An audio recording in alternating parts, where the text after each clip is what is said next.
دوسری بات آگے چلیے، حدیث کے اندر الفاظ ہیں، یہ لمبی چوڑی حدیث ہے کہ اسم اعظم اللہ رب العزت کا ایک اسم ہے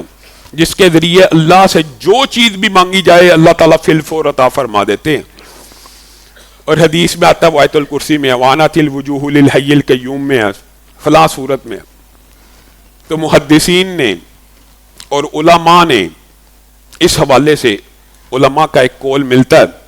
اور آپ نے اس قول کے مطابق خود اسم اعظم کا یہ وظیفہ جب بھی آپ کو مشکل پڑ جائے، حافظ محمد گوندلوی رحمہ اللہ کہا کرتے تھے کہ میں نے بھی قرآن پاک پہ غور کیا، اصل میں ایک صحابی کا قول ہے اسی سے ماخوذ ہے کہ اسم اعظم کہاں کہاں کن آیات میں کن صورتوں میں کیسے کیسے موجود ہے. دیگر بھی اسماء ہیں اللہ کے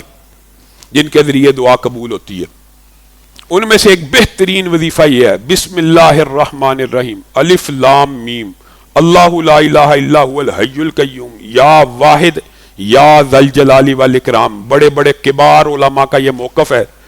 کہ ان تین جملوں کے اندر اسم اعظم موجود ہے، اور بسم اللہ الرحمن الرحیم ہر دفعہ پڑھنی ہے. اور اس کا جو عدد مقرر کرنا ہے، بعض لوگوں کے ذہن میں یہ خیال آتا ہے کہ یہ جو عدد کا مقرر کرنا ہے یہ درست نہیں ہے،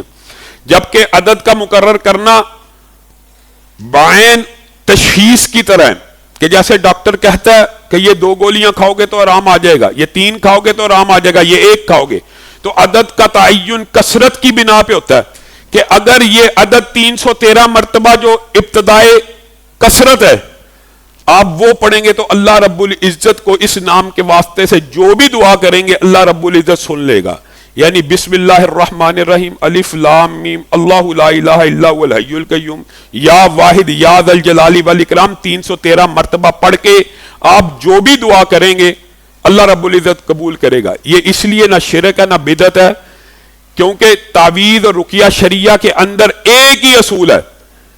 رقیہ قرآن پاک کے باہر کے الفاظ سے بھی ہو سکتا ہے، ما لم یکن فیہ شرک، جب تک ان میں شرک موجود نہ ہو تو باہر کے الفاظ سے بھی دم ہو سکتا ہے. تو عدد کا مقرر کرنا نہ یہ شرک ہے نہ یہ بدعت ہے.